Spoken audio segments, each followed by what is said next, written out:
Bismillahirrahmanirrahim. Assalamualaikum. I am Nimra Zafar. This is the video by Legal Concept CSS PMS and Law. Before starting our today's lecture, please subscribe the channel and don't forget to press the bell icon so that you may get notified about new videos timely. Let's move towards our today's lecture. Our today's lecture is about quasi contract. आज हम पढ़ेंगे कि quasi contract क्या होता है, ये कैसे initiate होता है. First of all we will study about objective of the lecture, कि इसको हम क्यों स्टडी कर रहे हैं. इसको हम इसलिए स्टडी कर रहे हैं ताकि हमें पता चले कि quasi contract क्या होता है, ये इनिशिएट कैसे होता है, इसे इनिशिएट कौन करता है और इसकी ज़रूरत क्यों पेश आती है. What is quasi contract? Black's Law Dictionary defines quasi contract as कि Black's Law Dictionary में quasi contract की definition है कि an obligation created by law, ऐसी obligation जिसको law create करता है for the sake of justice, कि जो quasi contract है वो law की तरफ से या court की तरफ से initiate किया जाता है, ये create किया जाता है ताकि justice provide कर सकें. for the sake of justice मतलब लोगों में इंसाफ फराहम किया जाए.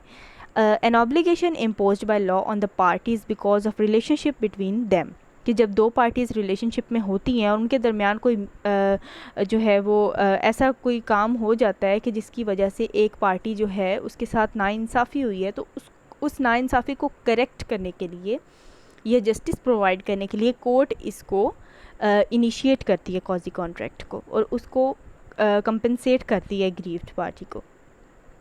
और because one of them would otherwise be unjustly enriched, के कोई ऐसी पार्टी होती है जो अनजस्टली एनरिच हो जाती है, मतलब हकदार कोई और होता है और उसकी चीज़ किसी और के पास चली जाती है, या हकदार कोई और होता है और उसका बेनिफिट कोई और इन्जॉय कर रहा होता है.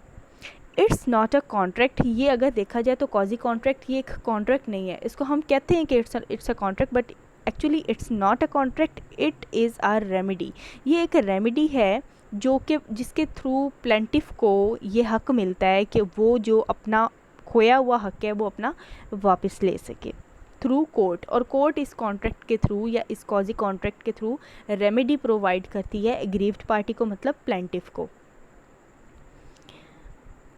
A contract created by court in the absence of an official agreement between the parties, कि ये जो है कॉन्ट्रैक्ट क्वाज़ी कॉन्ट्रैक्ट ये कोर्ट क्रिएट करती है जब दो पार्टीज़ ने कॉन्ट्रैक्ट आपस में किया हो, लेकिन मतलब वो ऑफिशियल उसका कोई एग्रीमेंट ना हो जिसको वो एनफोर्स करवा सकें कोर्ट में. तो इस सूरत में जब दोनों पार्टीज़ किसी भी मिसहैप की सूरत में जब कोर्ट जाती हैं तो फिर अदालत क्वाज़ी कॉन्ट्रैक्ट को इनिशिएट करती है और फिर जिस पार्टी का लॉस हुआ होता है उसे रेमेडी प्रोवाइड करती है. A quasi contract is a contract that is created by the court when no such official contract exists between parties, कि जब दोनों पार्टीज़ के दरमियान कोई ऐसा ऑफिशियल कॉन्ट्रैक्ट जो है वो एग्जिस्ट नहीं कर रहा होता, तो फिर क्वाज़ी कॉन्ट्रैक्ट इनिशिएट करती है court. And there is a dispute with regard to the payment for the goods और सर्विसेज प्रोवाइडेड. और दोनों पार्टीज़ के दरमियान में डिस्प्यूट किस बात का होता है, झगड़ा किस बात का होता है, कि जो है पेमेंट के हवाले से होता है या फिर सर्विसेज और गुड्स के हवाले से होता है, कि या तो पेमेंट नहीं किसी को मिली, या फिर अगर किसी को पेमेंट किसी ने कर दी है और उसे गुड्स नहीं प्रोवाइड किए गए या उसे सर्विसेज नहीं मिली उस चीज़ की. Courts create quasi contract to prevent a party from being unjustly enrich. अब कोर्ट, यहाँ पे कोर्ट का काम क्या होता है, अदालत का ये काम होता है कि वो नाइंसाफ़ी जो है होने से बचाए, यहाँ पे प्रिवेंट करे कि किसी पार्टी, कोई भी पार्टी जो है वो अनजस्टली एनरिच ना हो, या कोई पार्टी ऐसी जो डिज़र्व ना करती हो उसे वो चीज़ ना मिले. और from benefiting from the situation when he does not deserve to do so, और किसी पार्टी को या किसी बंदे को ऐसा बेनिफिट ना दिया जाए जिसे वो डिज़र्व ना करता हो, जिसका वो हकदार ना हो. Unjust enrichment. Now we will study कि अनजस्ट एनरिचमेंट क्या होती है. The term unjust enrichment refers to an individual receiving a benefit unfairly. Unjust enrichment उसे कहते हैं कि जब एक पर्सन या एक इंडिविजुअल जो है वो ऐसा बेनिफिट जो है वो हासिल किया है उसने, या ऐसा बेनिफिट उसे मिल रहा है जो अनफेयर है, जिसका वो हकदार नहीं है, उसे गैर मुनसिफाना तौर पे वो बेनिफिट उसे दिया जा रहा है.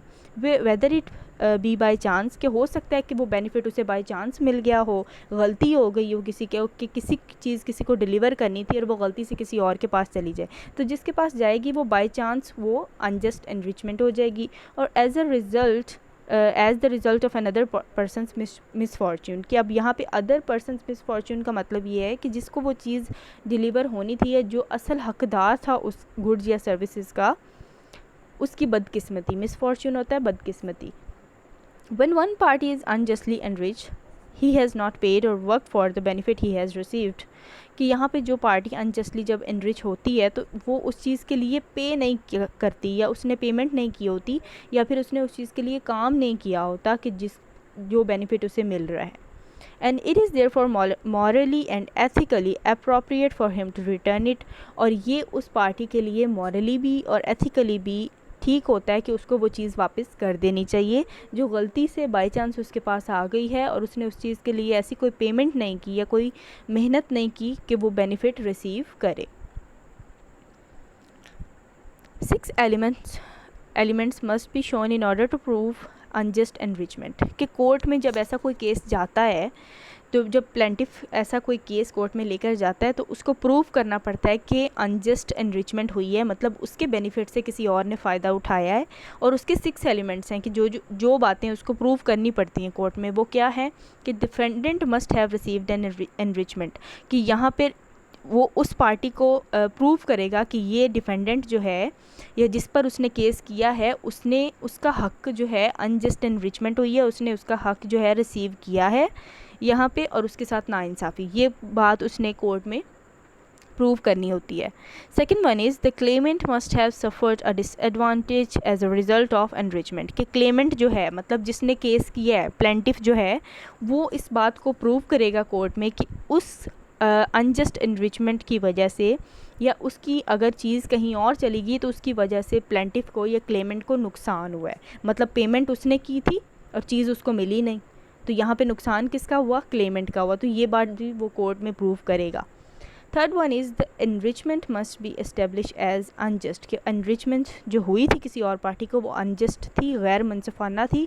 कैसे? क्योंकि उसने ना तो उस चीज़ की पेमेंट की थी और ना ही उसके लिए कोई मेहनत की थी।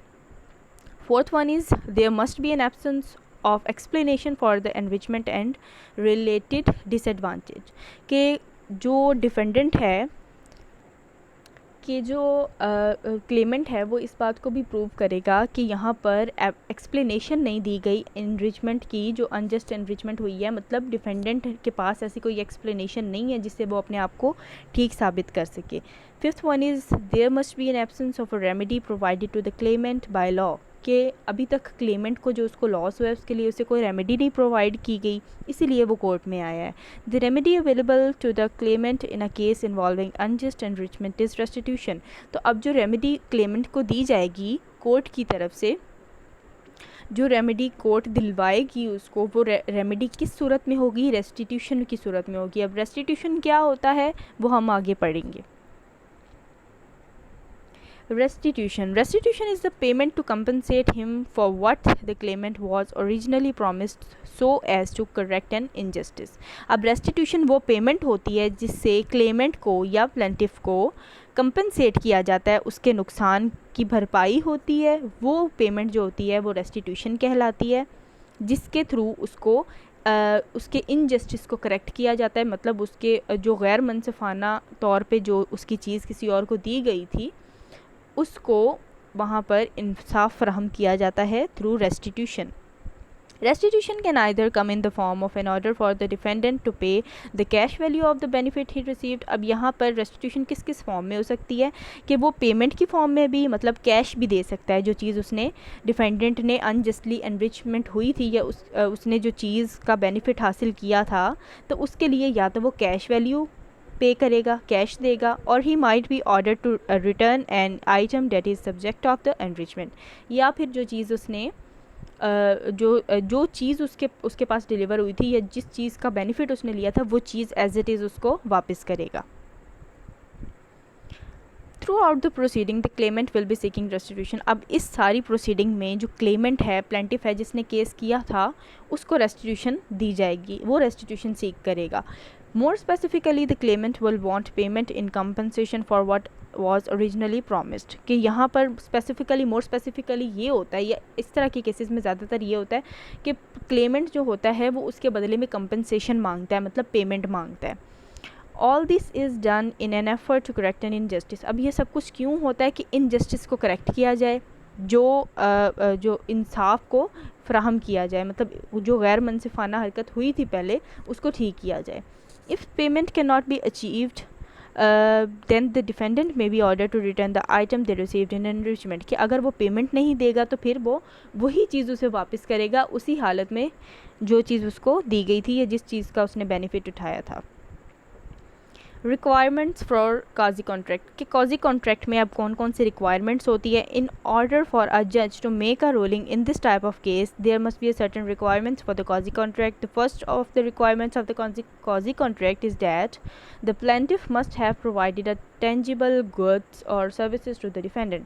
अब यहाँ पे पहला स्टेप क्या होगा, पहली रिक्वायरमेंट क्या होगी एक काजी कॉन्ट्रैक्ट को इनिशिएट करने की, कि सबसे पहले तो ये बात साबित करेगा प्लेंटिफ कि जनाब उसने जो है वो कोई टेंजिबल गुड्स या सर्विसेज जो हैं वो डिफेंडेंट, मतलब जिसके ऊपर केस हुआ है, जो अनजस्ट एनरिचमेंट करने वाली पार्टी है, जिसने बेनिफिट उठाया है किसी चीज़ का विदाउट पेमेंट और without any work for it, तो वो प्लेंटिफ इस बात को वहाँ पर साबित करेगा कि कोई गुड्स एंड सर्विसेज जो हैं वो डिफेंडेंट को फराहम की गई थी या प्रोवाइड की गई थी.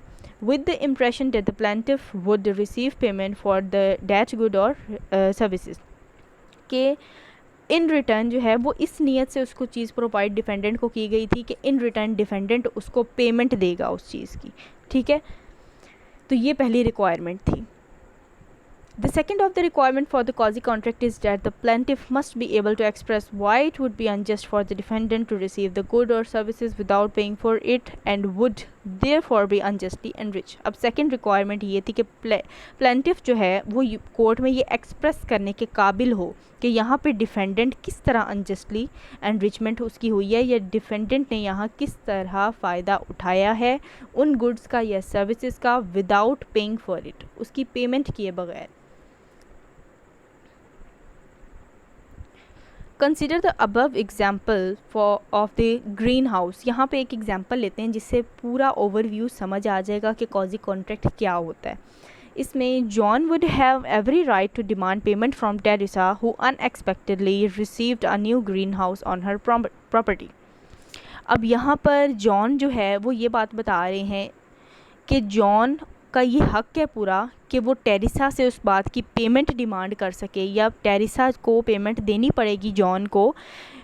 क्यों देनी पड़ेगी? क्योंकि टेरिसा ने अपने घर पे, अपनी प्रॉपर्टी पे, मतलब अनएक्सपेक्टेडली, मतलब उसको इस बात का नहीं पता था, या उसने वो ग्रीन हाउस ऑर्डर ही नहीं किया था जो उसके घर पे उसको डिलीवर हो गया.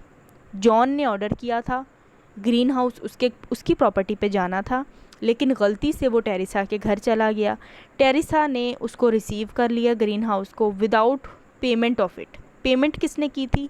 जॉन ने की थी. जॉन को इस चीज़ का नुकसान हुआ. अब जॉन का ये हक है कि वो टेरिसा से पेमेंट डिमांड करे, क्योंकि टेरिसा ने उस वक्त उस चीज़ को उसको वापस कर देना चाहिए था कि ये चीज़ मेरी नहीं है, ये गलती से मेरी तरफ आप डिलीवर कर रहे हैं. तब टेरिसा जो थी उसके ऊपर कोई लाइबिलिटी ना होती. लेकिन अब टेरिसा ने उसको रिसीव भी कर लिया, उससे बेनिफिट भी ले लिया, तो अब जॉन यहाँ पर टेरिसा से पेमेंट जो है, कंपनसेशन, रेस्टिट्यूशन डिमांड कर सकता है. A quasi contract would be handed down by the court requiring Teresa to pay restitution or quantum merit to John. कि यहाँ पर अब कोर्ट की क्या ड्यूटी बनती है कि वो क्वाजी कॉन्ट्रैक्ट को इनिशिएट करेगी और टेरिसा से कहेगी कि वो जॉन को रेस्टिट्यूशन पे करे या क्वांटम मेरिट. क्वांटम मेरिट क्या होता है? Quantum merit is only awarded to the extent that the defendant was unjustly enriched and no more. Quantum merit होता है कि जिसके थ्रू डिफेंडेंट को जो है अनजस्टली एनरिच हुआ होता है, तो प्लेंटिफ को उसकी पेमेंट दी जाती है. इसमें हम एक और एग्जांपल देखते हैं. Let's take the most basic example first. Let's say you pay for a pizza to be delivered. आपने, ये एक कॉमन एग्जांपल है जो हर पर्सन की लाइफ में होता है. अक्सर लोगों के साथ ऐसा होता है। अब इस एग्ज़ाम्पल में क्या बात बताई गई है कि आपने एक पिज़्ज़ा ऑर्डर किया था कि वो आपके घर पे डिलीवर किया जाए। If that pizza is deliver to any another house, कि वो पिज़्ज़ा अगर गलती से किसी और के घर पे डिलीवर हो जाता है, and someone else enjoy your 3 topping special, और कोई और पार्टी आपकी 3 टॉपिंग स्पेशल पिज़्ज़ा जो है वो इंजॉय कर रही है, अ cosy contract could be initiated. तो यहाँ पे वजह मिल जाती है कि कॉजी कॉन्ट्रैक्ट इनिशिएट हो सकता है, क्योंकि आपकी जो आपका बेनिफिट था उसे कोई और इंजॉय कर रहा है, पेमेंट आपने की, ठीक है। Now the pizzeria could be court ordered to reimburse you for the amount you paid for that pie. अब यहाँ पे पिज़्ज़ेरिया जो था, पिज़्ज़ा डिलीवरी बॉय जो था, उसको कोर्ट ऑर्डर कर सकती है, कोर्ट उसको, अदालत उसे बुला सकती है। किस लिए? ताकि वो उस पेमेंट जो आपको नुकसान हुआ है जिस पेमेंट का, वो राइम्बर्स करवा के दे सके, वापस करवा के दे सके, जिस तरह मर्ज़ी। अब एक और एग्जांपल है, hairs another example, let's say a school district hires a roofing company to complete a specific task, कि एक स्कूल था जिसने एक रूफिंग कंपनी को हायर किया किसी भी स्पेसिफिक टास्क के लिए।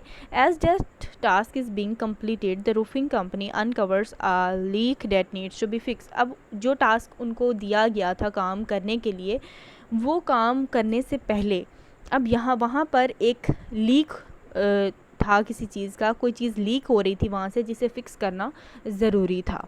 वो अगर उस चीज़ को फ़िक्स ना किया जाता तो हो सकता है कि वो काम जिस चीज़ के लिए उनको बुलाया गया वो काम ना होता, और वो पॉसिबल ही नहीं था अगर वो लीक को फ़िक्स ना किया जाता।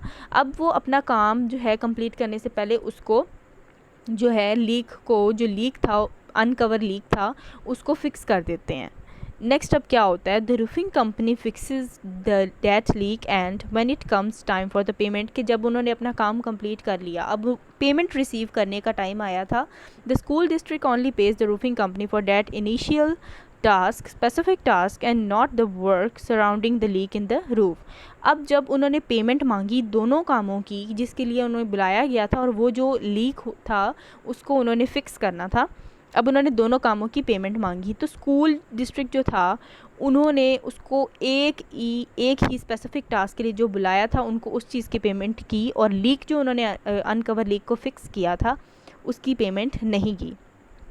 अब इन दिस इंस्टेंट, इस एग्जांपल में the roofing company may have a case for a cosy contract, तो यहाँ पर रूफिंग कंपनी जो है कॉजी कॉन्ट्रैक्ट इनिशिएट करवा सकती हैं, किन के ख़िलाफ़? स्कूल डिस्ट्रिक्ट के ख़िलाफ़, in order to seek restitution, ताकि उन्हें रेस्टिट्यूशन मिले, कंपनसेशन मिले उस चीज़ की, जो चीज़ मतलब उन्होंने उस चीज़ के लिए मेहनत की है, काम किया, तो बदले में उनको उसकी पेमेंट भी मिलनी चाहिए थी, for the added work to fix the leak.